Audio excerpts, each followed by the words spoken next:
the internet. Welcome to UMR. My name's Mark, and I'll be reviewing the first 2 episodes of Luke Cage. Episode 1, 2.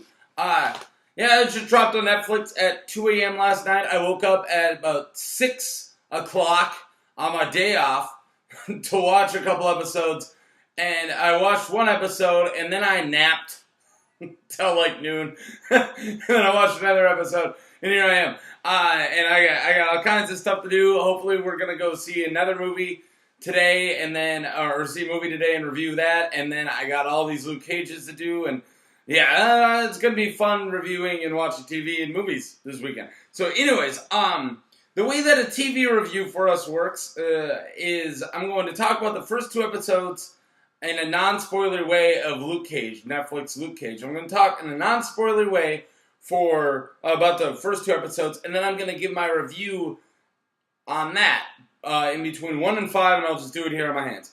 And then after that, if you haven't seen the episode, you should go, because I'm going to start talking like you saw this with me. I'm going to start dropping spoilers like crazy, and then I'm going to get more in depth and talk about my positives and my negatives, and about how a lot of the performances were, which is going to be mostly what I'm probably going to be talking about, because the performances are interesting. All right, let's get this underway. Luke Cage is the 3rd series, 4th season of the Netflix Defenders universe. So this all takes place in the same universe as the Avengers. It's called the MCU, the Marvel Cinematic Universe. But there are Marvel movies that aren't in that universe, so yeah. But anyways, so any movie that has linked into Avengers or Guardians of the Galaxy, and also Agents of S.H.I.E.L.D., that's all part of this. So Daredevil dropped. Daredevil was amazing. Jessica Jones dropped, and it was pretty good. I wouldn't say amazing, but it was pretty good. And then the 2nd season Daredevil dropped, and it was amazing. And now Luke Cage drops. So you met Luke Cage if you saw Jessica Jones, and he gets out of that. She's not in this. He went back to Harlem, and he still kind of seems like he's grieving over his dead wife, what we learned about before Jessica Jones. And a lot of this is just about the type of neighborhood that Harlem is, and Luke is kind of struggling with whether or not he should be a hero. He's super. His powers, at least in the comics, is impenetrable skin. It seems like that's what they're going with, and he also has super strength. He's not Hulk, super strong, but he's definitely, he's got some beef to him. But yeah, he's impenetrable skin. Skin can't be broken, so he's wearing the best armor ever. Now, does he still feel the pain? I'm pretty sure he does. At least I always kind of got that from the comics, that he still feels getting hurt, but it doesn't kill him. It doesn't actually physically wound him. So, yeah, the first couple episodes were, it's kind of hard to get in without spoilering what they were about, but it kind of just seems like Cottonmouth, the main bad guys, making moves around Harlem, and he's trying to avoid it, but at the same time, he's a good guy, and he has to do what's good. And then other characters like Misty Knight and Pops also get thrown in there. Misty Knight's a cop. Pops owns a barbershop, and that's where a lot of this takes place in. So if you want a kind of a nice look into a couple people's lives with a little bit of crime into it, you like this show. So watch this show then. Now, what did I feel about it? I don't think that this is as strong as I wanted it to be. I'm not going to just drink the Kool-Aid. Oh, it's a Marvel show. I loved it. I like it. I definitely like it. It's not selling me yet. I'm not 100% bought into it. And I don't know. I don't know why. I don't know if I'm going to. It's just, Daredevil did this where it started off kind of slow, and then the martial arts happened, and then the fight choreography happened, and then at the end of episode 2, if you weren't going to be bought in, you were bought in because of that awesome tracking shot, the end of episode 2 in the hallway, and that super long fight that's all one cut. This doesn't really have any of that. It doesn't have that fight scene that glued me in. So that's cool. It's not Daredevil. It's not trying to be Daredevil. But even Jessica Jones had that elevator scene at the end of it. Was either the first or second episode of Jessica Jones that if you're not in, you're in. It was that crazy. Whoa. This kind of does that, but it didn't hook me as much as Jessica Jones or Daredevil did. So, who knows? Maybe it will hook me. I'm going to keep watching it. But as of the first 2 episodes now, I'm not as hooked to it. I'm not thinking about it at every moment. I'm not waiting to get off work to run and watch it like I was with Daredevil. I'm not going to stay up all night watching it tonight. I probably will, but it was more out of boredom than the crave. Unless episode 3 or 4 does that. It finally just gets its hooks and drags me 100% in.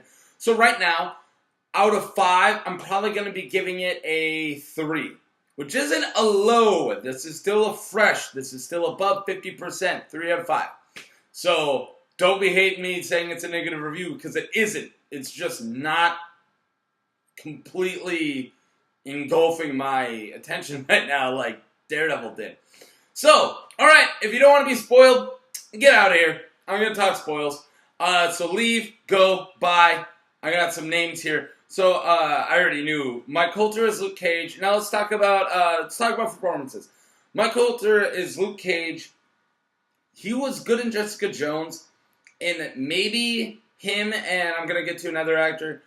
He might be one of my reasons why I'm not getting hooked.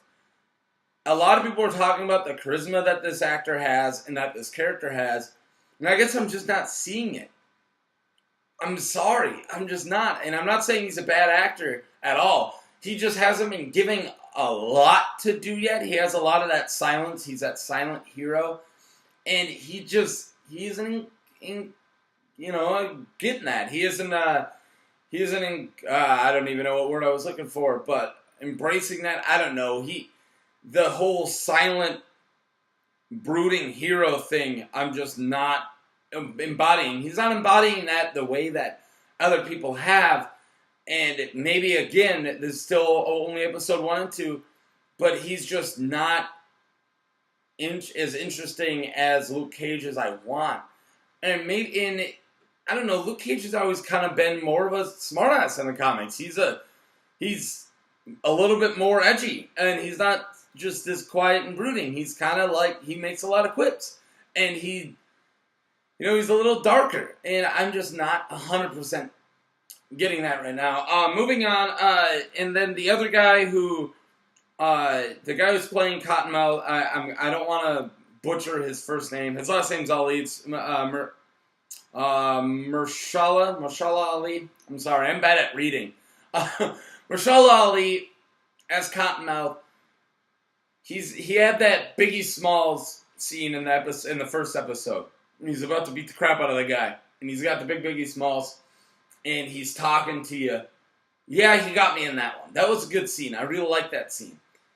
Now the problem I have with him isn't the same problem I have with Mike Colter as Luke Cage. It's not that he's not playing Cottonmouth right. He's pretty good, actually. Ali's been kind of kicking ass. I don't really think Cottonmouth is that interesting of a character yet. He hasn't really done anything. He's not Kingpin. He sure as hell ain't no Kingpin.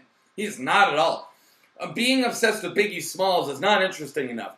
The actor has been doing great. That's what I'm trying to say. He's been fine. I think the character, he's very stereotypical mob bossy. He beats the crap out of the guy. He says, I'm gonna, I've been hitting you like a girl, and I'm gonna hit you like mad, and then he beats the guy to death and leaves him on the streets. Yeah, I've seen that. That's not that interesting. I mean, sure, it's kind of cold-blooded. I mean, but you're supposed to be, you have to be up higher than just a normal mob boss in a Marvel universe, and especially if you're going up against Luke Cage, one punch this guy's gonna drop. He doesn't seem to be a mastermind. He doesn't really seem like a threat. really. Everyone knows who he is already. Like, Luke Cage could kind of just show up and beat the shit out of him. But he hasn't yet because the big tragedy that happened at the end, which I'm going to talk about in a second, wasn't really Cottonmouth's fault, and Cottonmouth didn't like it, and that's why Luke Cage hasn't just walked right up and broke his neck yet. But he probably could. But yeah, I guess those are my biggest negatives, are just those two characters. Mike Colter, it might be his acting a little. I'm not saying he sucks by any means, but I'm just saying he isn't grabbing me 100% with his performance. And, yeah, and then it's opposite for Cottonmouth. Cottonmouth's character seems fine. I mean, is what's the problem is his acting is great, but his character just doesn't really seem interesting. All right, now let's get into some positive. Simona Missick as Misty Knight. Now let's talk about this Misty Knight. Whoa, yeah, all right, I'm in. I like this character a lot. She's not only just gorgeous, which she is. She's absolutely a beautiful woman, but everyone knows her. She knows everybody and her basketball skills. I don't know. Maybe she isn't as interesting either, but she's just pulling off this character really well, and I'm really enjoying it. And if anything, I want to keep watching to see what happens between her and Luke. Why didn't she tell him she's a cop? He's not a criminal. What's she hiding? Is she nervous? Or is she, I don't know, embarrassed to be a policeman? What is it? And I find her really interesting. And when you talk about charisma, when she's on the screen, I'm paying attention. I'm like, okay, all right, I'm following her. She's good. And yeah, now let's talk about another actor I like, and I've liked him in a lot of things. It's Frankie Faison. Fashion. I'm so bad with words. But yeah, he's Pop. So he plays the barbershop guy. The scenes in the beginning with him and the other guys, and Luke kind of talks a little bit, but it's the guys on the barbershop. That's some good stuff. I really like it when they're talking about the Knicks and they're talking about this and that. It reminds me so much of Coming to America and some of my favorite stuff. You ever met Martin Luther King? Yeah, I did. You know, or well, he did beat Ali's ass. Anyways, I did really like that barbershop mentality, and it really comes from the character Pop. Now, that actor was in, he played the Commissioner Burrell in The Wire. I just recently rewatched, or not rewatched, I just recently watched all of Wire. Man, excuse me, that was a big old sneeze. Alright, I just recently watched The Wire. Everyone in The Wire is really good, and Burrell is just, he's a great character as the Commissioner for the first part, and then Laser gets knocked out by Carcetti in the second last season. I gotta take a deep breath. Alright, we're in the last season. Pops is an interesting character, and this actor is owning it, of how he used to be, you know, like this thug badass, and he, you know, you think his name's Pop is because he's like the dad to everybody, but no, it's because that's the sounds that his fists made on skulls. Whoa, alright, whoa, holy shit. And now, he took that name, and he turned it into him being the Pop of everyone, and everyone respecting him. Even Cottonmouth respects him. That's an interesting character, and I can't wait to get behind that. Alright, now, so those are my talks of kind of the big four performances. Okay, so the action. I don't really think that they're trying too hard. I like that shot is so good when the fist comes and just, because his skin's just like steel and the guy just destroys his hand. That's a good shot, but you gotta start giving me some fight choreography. You gotta start giving me a little bit more of that. You don't need to be Daredevil, we don't need to be that hardcore on how amazing those fight scenes are. But the fight scenes right now are just a guy shooting at him, and then it doesn't go through his shirt, then somebody goes up and hurts himself, and he hits them like twice. I mean, that's cool. I get it. I get that it makes sense for the character and this and that, but you also got to look at how interesting it is to watch, which it just kind of isn't. So, I'm sorry.